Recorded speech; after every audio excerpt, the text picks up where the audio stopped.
Salut tout le monde, bienvenue sur ma chaîne, j'espère que vous allez bien. Aujourd'hui, c'est l'heure d'ouvrir ma BoxyCharm. Si vous ne savez pas c'est quoi, la BoxyCharm, c'est une boîte mensuelle que je paye 35$ canadiens par mois. Il y a toujours 5 produits de beauté full size dans la boîte. Il y a toujours un petit carton dans la boîte avec un thème. Ce mois-ci, c'est Gold Digger. Sur le carton, il y a tous les produits qu'il y a dans la boîte, les prix et comment s'en servir. Si vous voulez savoir qu'est-ce qu'il y a dans ma BoxyCharm du mois de novembre, continuez de regarder la vidéo. En ce moment, j'ai absolument rien sur mon visage parce qu'il y a une palette de fard à paupières dans la boîte. Je vais faire les yeux en premier. J'ai la palette de fard à paupières Grandoise Palette. Grandoise? C'est bien bizarre ça. Ils ont fait une faute. Regardez, là c'est écrit Grandoise. Là c'est écrit Grandiose. J'ai la palette de fard à paupières Grandiose de Ace Beauty. Donc il y a 4 couleurs mat et 4 couleurs satinées. La palette est 25$ US. Ils ont vraiment bien divisé ça parce que souvent dans des palettes, il n'y a pas assez de couleurs mat. Pour faire mes yeux, je vais pouvoir utiliser ces magnifiques pinceaux-là de Luxie Beauty. Regardez ça, ils sont trop beaux. Ça s'appelle le Luminous Eye Set. Il est 21$ US. Ce sont des poils synthétiques. C'est le Luxie 141. Puis c'est écrit, il est parfait pour estomper le dessous de la paupière. Celui-là, c'est le Luxie 111. Puis celui-là, il est quand même spécial. Il est plat sur le dessus. C'est parfait pour packer. Le Luxie 121, c'est pour estomper dans le creux. Puis le Luxie 131 est parfait pour appliquer un fard à paupières en dessous du sourcil. Puis placer une couleur précisément dans le creux. Pour ma base de fard à paupières, je vais mettre un peu de Tarte Shape Tape dans la couleur Fair. Puis j'en ai bien mis jusqu'à mon sourcil. Puis je vais aller fixer ma paupière avec ma poudre translucide de Laura Mercier. C'est très rare que je fais pas mon teint en premier, mais j'ai décidé de faire cette manière-là, juste en cas qu'il y ait des chutes avec la palette de fard à paupières, vu que je la connais pas. Je vais vous zoomer et vous mettre ça en avance rapide, puis bien vous montrer les pinceaux et les couleurs que j'utilise.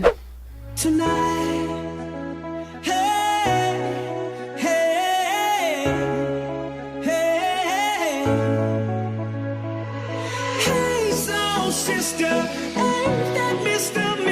on the radio? Stereo, the way you move ain't fair, you know. Hey, soul sister, I don't wanna miss a single thing you do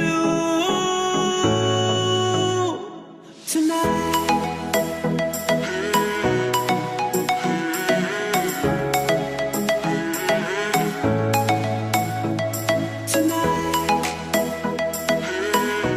Que je vous dise qu'est-ce qui marche pas. On dirait que toutes les couleurs foncées sont toutes sur le même niveau, sur le même ton. Comme cette couleur-là a l'air hyper foncée. Et vous avez vu quand je l'ai appliquée, elle est pas capable d'être foncée. J'ai juste aucune couleur pour mettre dans mon creux. Je vais prendre un brun plus foncé dans une autre palette. Je vais prendre la palette Norvina de Anastasia Beverly Hills. Je vais prendre la couleur Passion. Je vais devoir me faire un eyeliner. Je sais que mon eyeliner est pas parfait, mais j'ai pas envie de gosser avec ça pendant 1000 ans parce que j'ai des faux cils à mettre. Donc ce sont les Luxury Lashes de Lashaholic. C'est pas facile à dire. C'est le modèle Instaglam. Ils sont d'une valeur de 16$ US. Donc je vais recourber mes cils et mettre un peu de mascara. Moi j'aime bien la colle Lash Grip de Ardell. Vraiment pas cher en plus, puis elle est en pharmacie. Je vais juste vérifier si je dois le couper. Je crois que non. Pèse sur ma colle pour en faire ressortir un peu. On voit rien. Je glisse ça sur la bande. J'attends à peu près 1 minute pour que la colle soit plus collante parce que là, elle est vraiment liquide puis ça va juste glisser partout. En attendant, je peux jouer avec pour rendre le faux cil plus souple, que j'ai moins de difficulté à l'appliquer. Quand on attaque sèche, faut bien faire attention, si on fait autre chose en même temps, de bien tenir la pince serrée pour pas qu'il tombe par terre. N'est-ce pas, Catherine? Mais j'ai remarqué avec cette colle-là, quand il est presque prêt, la couleur change un petit peu, ça devient comme bleuté. J'ai commencé par appliquer le milieu, puis ensuite les deux autres extrémités. That's it. Ça a été vraiment facile à appliquer. Pendant que la colle sèche bien comme il faut, je vais aller faire mon autre œil.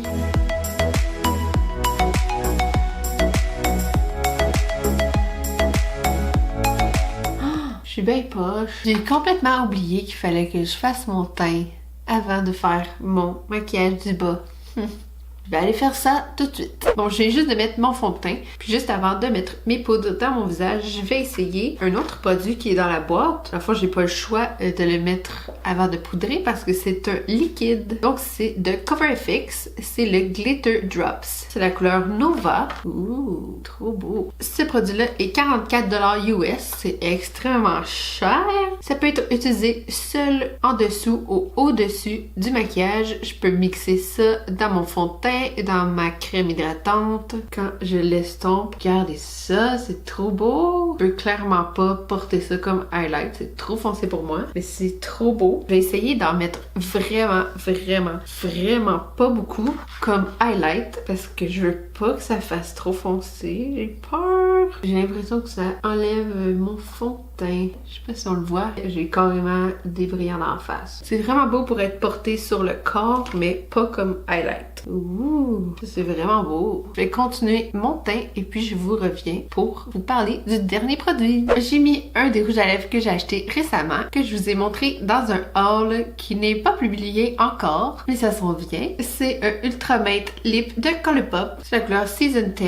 C'est la première fois que je le mets, mais je savais pas qu'il allait être si vibrant que ça. Mais je trouve que c'est vraiment beau. Le dernier item dans la boîte, c'est de Jaunty Blue. C'est le Glittering Star Eyeliner. C'est un crayon noir avec des brillants. Je vais essayer d'en mettre par-dessus mon eyeliner. Je vais vous zoomer un peu. What's up? Il faut vraiment peser fort pour que les brillants paraissent. C'est cute. Ce que je vous ai dit, le prix est 5$ US. La valeur totale de ma BoxyCharm est de 110$ US. Et je vous rappelle que je paie 35$ canadiens pour tous ces beaux produits. Les pinceaux, je trouve que j'en ai jamais assez. Je les ai beaucoup aimés. En plus, ils sont vraiment beaux. C'est sûr que je vais continuer de les utiliser. Les faux cils, ils ont vraiment été faciles à appliquer. Puis je trouve qu'ils sont pas too much. Ils sont pas trop gros pour mes yeux. Je trouve qu'ils sont plus subtils que ceux que j'ai d'habitude. J'aime vraiment ça. C'est sûr que je vais continuer de les porter parce que ils sont vraiment faciles à appliquer. Ça m'a vraiment étonnée. La palette de fard à paupières, j'ai été un peu déçue, honnêtement. Comme j'ai dit tantôt, les couleurs mat, on dirait qu'ils sont tous au même niveau. Il n'y en a pas une plus foncée que l'autre. Je peux pas foncer où ce que je veux creuser. Vous comprenez qu'est-ce que je veux dire? Les couleurs métalliques sont super belles, sauf que faut vraiment utiliser un pinceau mouillé pour que ça soit plus vibrant. Je pense que la seule couleur que je réutiliserai, c'est la couleur Jasmine. Celle-là ici est trop belle. Je vais probablement donner cette palette-là à quelqu'un qui l'aimerait plus que moi. Les Glitter Drops de CoverFX, c'est vraiment beau, mais je vois pas l'utilité. Si je veux mettre des brillants sur mon corps, ok, mais quand est-ce que je vais faire ça? Je sais pas. C'est sûr que je regarderai sur leur site, voir s'il y en a une plus pâle, mais vu le prix, ça me tente pas pantoute. Je vous rappelle qu'il est 44$ US. Fait que ça fait quoi? Proche d'une soixantaine de dollars canadiens. Le crayon noir, honnêtement, je croyais que j'allais pas l'aimer, mais je l'aime vraiment. Ça fait vraiment un petit effet cute sur mon eyeliner. C'est sûr que je vais le réutiliser. Donc c'était tout pour ma BoxyCharm du mois de novembre. Écrivez-moi dans les commentaires c'est lequel produit que vous aimeriez essayer. Faites un j'aime à la vidéo si vous aimez voir le contenu de mes BoxyCharm. N'oubliez pas de vous abonner à ma chaîne. On se revoit la semaine prochaine. Bye! Faites un j'aime si vous aimez Stranger Things. Ciao les mecs!